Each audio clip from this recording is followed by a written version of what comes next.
پڑھی گئی. اب چاہے وہ مقتدی ہے، چاہے وہ امام ہے، مرد ہے، عورت ہے، اس کو یہی طریقہ اپنانا ہے. اور یاد رکھیں یہ جو طریقہ بتلایا جا رہا ہے یہ مردوں کے لیے بھی ایسے ہی تکبیر تحریمہ وہ بھی کہیں گی جس طرح سے مرد کہیں گے، اس میں کوئی تفریق نہیں. لا صلاۃ لمن لم یقرأ بفاتحۃ الکتاب. دوسری روایت عبادہ بن صامت رضی اللہ تعالیٰ عنہ فرماتے کہ ہم آپ صلی اللہ علیہ وسلم کے پیچھے صبح کی نماز پڑھ رہے تھے. نبی کریم صلی اللہ علیہ وسلم کو قرات کرنا مشکل ہو گئی اس حالت میں. جب نبی کریم صلی اللہ علیہ وسلم نماز سے فارغ ہوئے تو آپ صلی اللہ علیہ وسلم نے فرمایا شاید تم لوگ بھی امام کے پیچھے قرات کرتے ہو. تو عبادہ بن صامت رضی اللہ تعالیٰ عنہ فرماتے ہیں ہم نے کہا کہ جی ہاں ہم بھی قرات کرتے ہیں. اللہ کے رسول صلی اللہ علیہ وسلم نے کیا فرمایا؟ لا تفعلوا، ایسا مت کرو، امام کے پیچھے قرات مت کرو، الا بفاتحۃ الکتاب. فرمایا لا تفعلوا الا بفاتحۃ الکتاب، ایسا مت کرو یعنی امام کے پیچھے نہ پڑھو مگر صرف سورہ فاتحہ. فإنه لا صلاۃ لمن لم يقرأ بها، رواہ احمد والترمذی. اس لیے کہ جس شخص نے سورہ فاتحہ نہیں پڑھی اس کی نماز نہیں ہوگی. یعنی یہ کہ دوسری صورتیں پڑھنے کا حکم نہیں دیا گیا لیکن یہ حکم دیا گیا کہ سورہ فاتحہ آپ ضرور پڑھیے. اسی طرح سے تیسری روایت سورہ فاتحہ کے بارے میں حضرت ابو ہریرہ رضی اللہ تعالیٰ عنہ سے آتی. عن ابی ہریرہ رضی اللہ تعالیٰ عنہ قال قال النبی صلی اللہ علیہ وسلم من صلی صلاۃ لم یقرأ فیہا بأم القرآن فہی خداج، رواہ مسلم. اللہ کے رسول صلی اللہ علیہ وسلم نے فرمایا حضرت ابو ہریرہ رضی اللہ تعالیٰ عنہ کہ جس نے کوئی نماز پڑھی اور اس میں ام القرآن یعنی سورۃ الفاتحہ نہیں پڑھا وہ نماز ناقص ہے. فہیا خداج یعنی غیر و کامل یعنی ناقص مانی جاتی ہے وہ رکعت اور وہ نماز. میرے بھائی اور دوست اب سورہ فاتحہ پڑھنے کا حکم دیا اللہ کے رسول صلی اللہ علیہ وسلم. سورہ فاتحہ کے اخیر میں آپ جانتے ہیں آمین کہا جاتا ہے. ایک ایک چیز کو ہم لے کر کے ایک طرف سے چل رہے. سورہ فاتحہ کے اخیر میں آمین کہا جاتا ہے. آمین یہاں پر بھی مسئلہ ایک ہے کہ کیسے آمین کہیں گے. آئیے ہم دیکھیں نبی کریم صلی اللہ علیہ وسلم نے اس کے بارے میں کیا ارشاد فرمایا. عن وائل بن حجر رضی اللہ تعالیٰ عنہ قال كان رسول اللہ صلی اللہ علیہ وسلم اذا قرأ ولا الضالین قال آمین ورفع صوته، رواہ ابو داؤد الترمذی. اللہ کے رسول صلی اللہ علیہ وسلم کے بارے میں حضرت وائل بن حجر رضی اللہ تعالیٰ عنہ فرماتے کہ جب غیر المغضوب علیہم ولا الضالین کہتے تو اس کے بعد آمین کہتے تھے، ورفع صوته، اور اپنی آواز کو بلند کرتے تھے. اس بلند کرنے کے بارے میں ایک دوسری روایت آتی ہے اور حضرت وائل بن حجر رضی اللہ تعالیٰ عنہ اس کے بھی راوی ہیں. فرماتے ہیں سمعت النبی صلی اللہ علیہ وسلم قرأ غیر المغضوب علیہم ولا الضالین قال آمین ومد بها صوته. اللہ کے رسول صلی اللہ علیہ وسلم، رواہ الترمذی و احمد. اللہ کے رسول صلی اللہ علیہ وسلم کے بارے میں فرماتے کہ میں نے سنا کہ جب نبی کریم صلی اللہ علیہ وسلم نے غیر المغضوب علیہم ولا الضالین پڑھا تو اس کے بعد آمین کہا اور اپنی آواز کو لمبی کیا یعنی بلند آواز سے آپ صلی اللہ علیہ وسلم نے آمین کہا.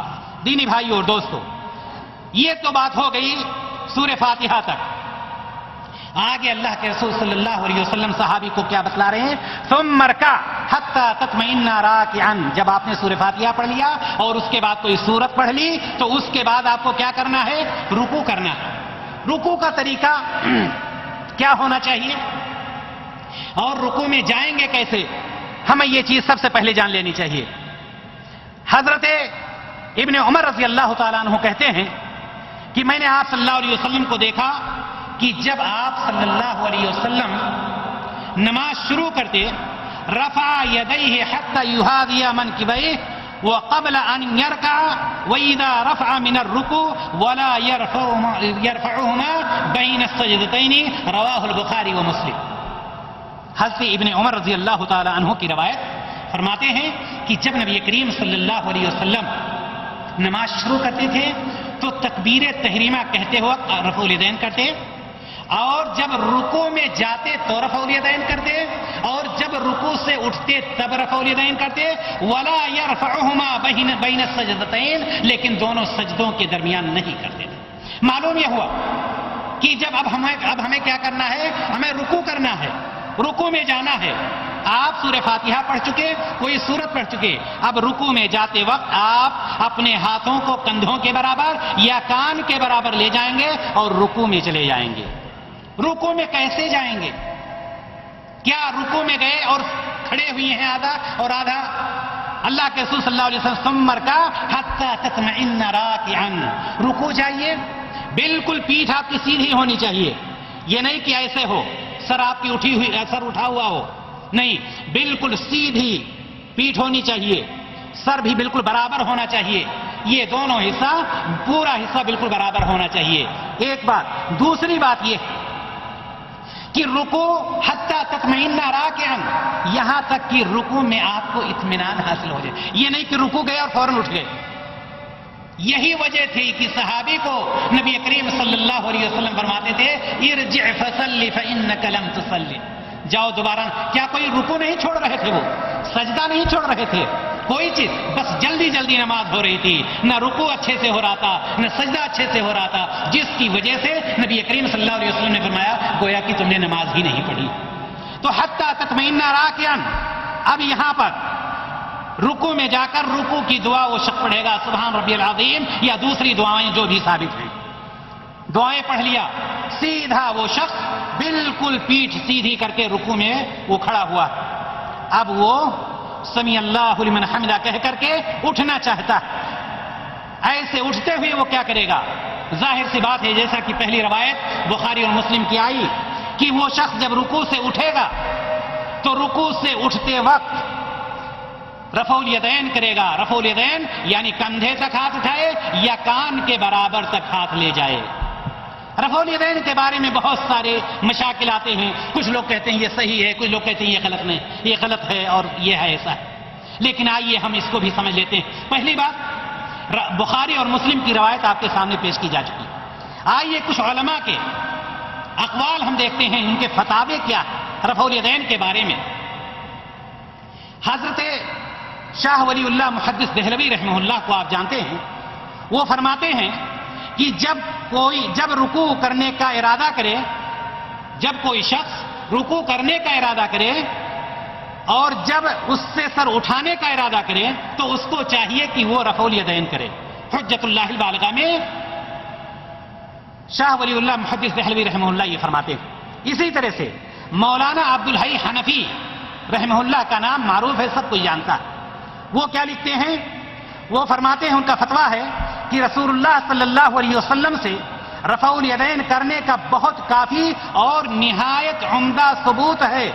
جو لوگ کہتے ہیں کہ رفع الیدین منسوخ ہے ان کا قول بے دلیل ہے. یہ مولانا عبدالحی حنفی رحمہ اللہ فرماتے ہیں.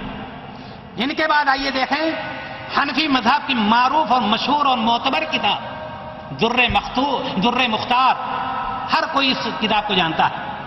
در مختار میں کیا موجود ہے؟ جس نے کہا رفع الیدین سے نماز میں نقصان آتا ہے اس کا قول مردود ہے. در مختار میں یہ چیز موجود ہے. حنفی مذہب کی بہت مشہور اور معروف کتاب. جس نے کہا رفع الیدین کرنے سے نماز میں نقصان آتا ہے اس کا قول مردود ہے. رکوع میں جانے کے وقت، رکوع سے اٹھنے کے وقت رفع الیدین کرنے سے کچھ بھی نقصان نہیں ہوتا. آئیے اور آگے چلتے ہیں. شیخ عبد القادر جیلانی رحمہ اللہ کیا فرماتے ہیں اس کے بارے میں، رفع الیدین کے بارے میں؟ شیخ عبد القادر جیلانی رحمہ اللہ فرماتے ہیں نماز میں تکبیر اولیٰ کے وقت، رکوع میں جاتے وقت اور رکوع سے اٹھتے وقت رفع الیدین کرنا چاہیے. غنیۃ الطالبین ان کی جو معروف کتاب ہے اس میں یہ چیز موجود ہے. معلوم یہ ہوا کہ اب ہمیں کیا کرنا ہے؟ رکوع سے اٹھتے وقت رفع الیدین کرنا ہے. اللہ کے رسول صلی اللہ علیہ وسلم صحابی کو بتلا رہے ہیں ثم ارفع حتى تستوي قائما. اب ایک شخص رکوع میں تھا، رکوع سے اٹھ رہا ہے، اٹھتے ہوئے اس نے دونوں ہاتھ کو اٹھایا. اب اس کو کھڑا ہونا. کیسے کھڑا ہوگا؟ سوال یہ ہے کہ کیسے وہ کھڑا ہوگا؟ اللہ کے رسول صلی اللہ علیہ وسلم سے پوچھیے، کسی سے پوچھنے کی ضرورت نہیں، حتی تستوی قائما، یہاں تک کہ بالکل سیدھا کھڑا ہو جائے۔ آپ دیکھیں گے کچھ لوگوں کو رکوع سے اٹھتے